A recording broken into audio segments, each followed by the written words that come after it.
Police Major General Nicolas Torre III and family. Ayan. O, tinanggal muna natin yung music kasi tingnan nyo yung ngiti ni grabe yung ngiti ni Diwata grabe todo, umabot hanggang tenga Ayan tingnan nyo yung ngiti niya. Abot hanggang tenga sabi niya ginawa ko lahat ng gusto mong gawin. Eto na ako. Tatanggap na ng estrella. Kayo mga anak niya proud na proud sa kanya. Hindi sorry sa ako nagtatanong lang naman ako. Kayong mga anak ni Torre, proud kayo sa tatay ninyo? Na hindi marunong sumunod sa batas? Proud kayo sa tatay ninyo may pagkadiktador? Bakit kanyo? Hindi niya sinunod yung batas Yan ay konklusyon mismo ni Senator Amy. Si Torre ang nagpa-aresto kay Pangulong Duterte na hindi man lang dinala sa korte. Na alam naman po natin na sa Article 59 ng Rome Statute, talagang kailangan dalhin mo sa korte sa Pilipinas. Even in international law, napapakinggan ko po yan sa mga international lawyer, lalong-lalo na dun sa inimbitahan ni BP Sara Duterte na constitutional lawyer. Hindi pwede na kahit anong batas na hindi mo bibigyan ng pagkakataon ng isang akusado na ipagtanggol ang kanyang sarili at humarap sa korte. Kailangan talagang paharapin mo sa korte ng Pilipinas. Eto na lang, bigyan ko kayo ng example Yung bastos na vlogger, yung Russia na bastos na vlogger, di ba? Hindi siya kaagad-agad ipapa-deport. Bakit? May mga nagkaso sa kanya dito. Kaya ang sagot ni SILG, kailangan niyang harapin ang korte dito sa Pilipinas dahil may mga demanda pa siya. Buti pa siya pinahaharap dito. Napapasaan na all ka talaga Pero kay Pangulong Duterte na isang matinong tao, isang dating presidente, inakusahan, hindi niyo pinaharap sa korte. Bigla-bigla niyo na lang dineport. O in extra rendition. Diba? Ganun ang ginawa ninyo, extra rendition yun. Bakit? Hindi dumaan sa due process. Diba? Simple-simple na lang po nung paliwanag na huwag na tayo magpaikot. Sabi nga ni Robin, ang ganda nung nung sinabi ni Robin, simpleng-simple lang Diba? Meron tayong korte. Bakit kailangan doon dalhin? Ano to? Wala na ba tayong matinong korte ngayon? Ako sa totoo lang, ang Supreme Court dapat medyo umaksyon kayo Sa totoo lang binastos ng executive branch ang judiciary o yung judicial system natin sa ginawa nila kay Pangulong Duterte. Hindi dahil siya ay dating Pangulo o hindi ay siya ay nagpapa-VIP. No. Dahil po siya ay isang Pilipino inakusahan sa ibang bansa. So kailangan humarap muna dito sa Pilipinas, sa korte, sa inyo, judicial branch, humarap sa inyo bago siya dalhin sa ibang bansa. Parang sinasabi nyo, amin ito, citizen namin ito, kami magdidesisyon kung papadala na namin dyan. Ganun dapat. Diba? Ano ginawa? Wala Basta-basta na lang dinala nito ni Torre. Kaya kayong mga anak niya, proud kayo dito sa tatay nyo? Diba yung totoo? The most hated policeman o the most hated PNP officer in the entire history of the Philippines. Proud kayo? Ang tatay nyo ang pinamumuhi o kinaayawan ng mga Pilipino. Proud kayo sa tatay nyo? Kaya nyo bang sabihin na tutularan ko tatay ko? Gago! Hindi, totoo. Yun lang ako, yun ang yun ang pinaka basic Tutularan ko tatay ko paglaki ko. Yun ang pinaka-basic. Kahit ano mangyari. Basta gusto ng Pangulo na dalhin sa ibang bansa, susundin ko utos kahit hindi na dumaan sa due process. Ganon ang gusto nyo mangyari sa buhay nyo? Di ba? Oh. Hindi kayo makapagsalita. O, syempre, picture lang kayo. Syempre naman, Banat Boy. Gago ka talaga, Banat Boy. Kita mo picture yan, paano magsasalita yan? Nga naman, tama nga naman. O, ayan. Uy, tuwan-tuwa si Tatang. O, si Marcos naman, sabi niya, good job, ito na yung bayad. Ay, hindi.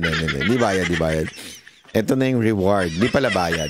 Reward mo sa mga pinagagawa mong pagsunod mo sa utos ko. Ano ba utos niya? Una, si Kibuloy. Di ba? Babuyin yung kay OJC. Holy ground, bababuyin mo. Tapos kahit wala doon yung warrant, doon mo pupuntahan. Kahit iba yung warrant, hindi si Kibuloy, doon mo pa rin pupuntahan. Maghukay ka, asan na yung heartbeat? Baka nahanap na ng mga anak mo yung heartbeat. Pahanap mo sa anak mo yung heartbeat. Baka mas makita nila yan, di mo makita eh. Ito pa si Marcos, tuwan-tuwa dito eh. Bakit? Siyempre, tinanggal niya yung pinakatinik sa lalamunan niya. Yung, totoo yan. Sigurado ako, sabi, hindi mo ako in-appoint na Department of Agriculture Secretary. Ipatatapong kita sa dahig. Grabe, no? Antakin mo. Feeling ko talaga, kung mabubuhay lang yung tatay nito, magagalit tatay nito. Totoo, sa tingin ko lang tatay ni Marcos.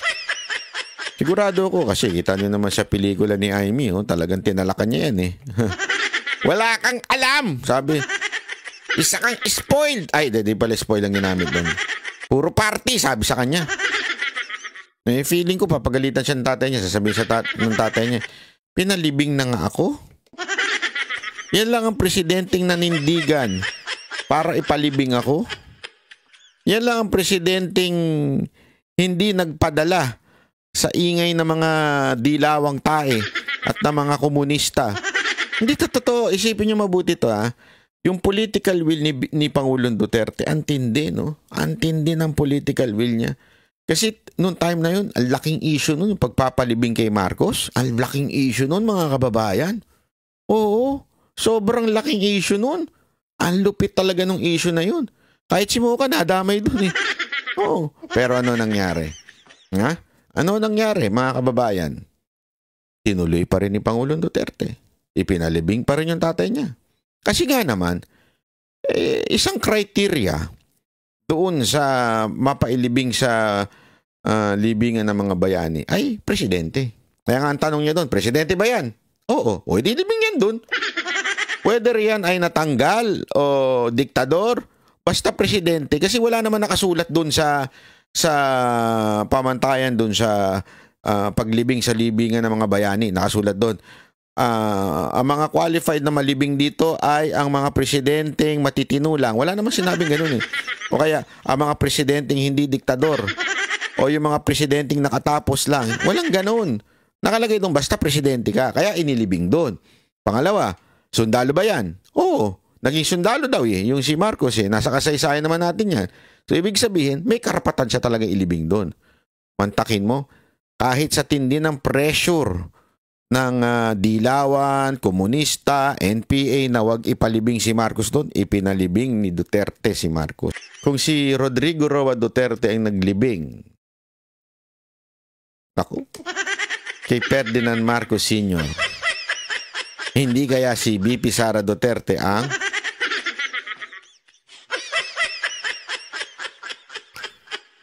maglilibing kay BBM sa karir niya. Yun ang ibig ko sabihin. Linawin mo ba, Natbay? Gago! Hindi kasi minsan, di ba, yung karir, napapatayan eh. Ibig sabihin, ano ibig ko sabihin ng linawin natin ng malinaw. Walang, hindi ho yung physical ang pinag-uusapan dito ha. Ang pinag-uusapan natin dito, yung karir ng tao. Kasi, it can be, alam mo yon, yung maaring ma-end na, matapos na yung quote-unquote Marcos in the history. Yun ang ibig ko sabihin. Bakit kanyo? Sabi nga, di ba, ito nga ang ganda na sinabi ni Pastor Kibuloy dyan. Kasi siyempre, alam naman natin, hindi tumakbo si VP Sara Duterte presidente, kaya naging presidente itong Marcos na to. Diba? Kung iisipin mo na mabuti, bakit pinahintulutan ng Diyos? Whether you like it or not, pinahintulutan ng Diyos yan. Kasi sabi nga, Romans 13, basahin mo. Basahin mo dyan, nakasulat dyan, walang leader na hindi pinahintulutan ng Diyos. May purpose siya, kahit pa mailagay ay isang wicked leader, may purpose ang Panginoon. Nasa kasaysayan yan. Maraming wicked leader na nailagay sa posisyon. Pero bakit pinahintulutan ng Diyos? Kasi God is a God of the future. Bago mo pa nakita na ng Panginoon yan. Alam niya na mangyayari dyan. So anong ibig ko lang sabihin dito? Maaari, kung nauna si VP Sara Duterte naging presidente at si Marcos ang sumunod. Imaginein mo, from PRRD to VP Sara Duterte, ang ganda, 12 years na ayos yung Pilipinas. Tapos biglang pumasok ito si Marcos, pumasok si Romualdez, sira ang bayan, tuloy-tuloy ng sira ang bayan. Ang hirap na magkaroon ng leader na katulad ni VP Sara Duterte. Ibig sabihin nun, kasi kung tuloy-tuloy sila, hindi ko sinasabing walang leader na magaling ha. Meron pang mga leader na magagaling. Pero hindi katulad ng mga Duterte ang lakas sa taong bayan. Maraming leader na magagaling pa. Pero hindi makaposisyon. Tulad ni Isko. Di ba? Marami pa leader dyan. Possible pa nga si Vico Soto. Pero sa tingin ninyo, bibitawan ni Marcos at ni Romualdez ang presidency? I don't think so. So the only person who can beat the Marcos and the Romualdez clan is a Duterte. Kung nauna si VP Sara Duterte, naging presidente siya, hindi na siya pwedeng tumakbo ulit. Mahihirapan na po. Di ba? Iba ho talaga si Rodrigo Roa Duterte at si VP Sara Duterte. So, hinayaan. Sa tingin ko po tulad na sinabi ni Pastor Kibuloy, sa tingin ko, hinayaan talaga ng Panginoon na mauna to si Marcos para, quote-unquote, matapos na, mag-ending na, mailibing na, finally, ang Marcos name. Bakit? Kasi hindi naman po nalibing ng tuluyan nung panahon ni Cory. As a matter of fact, lalo pang ang bumango. Bakit kanyo? Kasi nung panahon ni Cory na supposedly, panahon ng mga Dilaw, panahon ng mga Aquino, dapat sana gaganda na. Hindi gumanda. Lalong dumausdos. Lalong na-occupy ng mga komunista. Lalo talagang bumagsak ang Pilipinas. So ang dating tuloy sa taong bayan, dapat di na lang pinalitan si Marcos . So instead na nakatulong ang Aquino sa Marcos, hindi ang Aquino, kesa na nakatulong, hindi. Lalong bumagsak ang Pilipinas, lalong umangat si BBM. Kaya ang Pilipino naghanap kung ano-anong fake news ang inilabas. Golden age. Pati yung electric pan. Yung ganun, yung electric pan sa Ilocos ba yung sa Paway? Nakalimutan ko na sa lintik na electric pan na yan. Ang dami naloko niyan. At tigit sa lahat yung Talano Gold. Di ba?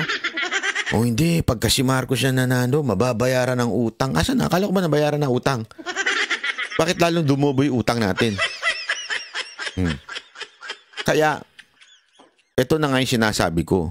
Pinauna ng Panginoon itong si Marcos para itong si VP Sara Duterte ilibing na ang pangalan ng mga Marcos sa kasaysayan. Yung talagang hindi nababangon. Kasi ang ginawa lang dati, pinagpahinga lang . Parang anong nangyari nung panahon ni Cory at saka ni si Pinoy, parang pinagpahinga lang. Parang pinagpahinga lang ang Marcos. Ngayon, nakabalik sila. Pero this time, mantakin mo yung trust rating nila, bagsak, dumadaos-dos. Presidente ka niyan, at ang vice president, pangat ng pangat. So, tama yung analogy ko. si Duterte, Rodrigo Duterte, inilibing si Marcos Sr., si BP Sara Duterte ang maglilibing sa karir nito ni BBM, sa pangalan niya. Nagigets nyo? Doon sa kanilang pangalang Marcos, finally, ma-ending na. No one will vote. No one. Pandidirian na ng taong bayan ang pangalang Marcos at Romualdez sa kasaysayan ng Pilipinas. So, doon yun yung ibig ko sabihin na talagang chinugi na yung karir nito ni Marcos. Kaya kung titingnan ninyo, merong gumagalaw. Sayang nga sabi ko sa inyo mga kababayan kapit lang.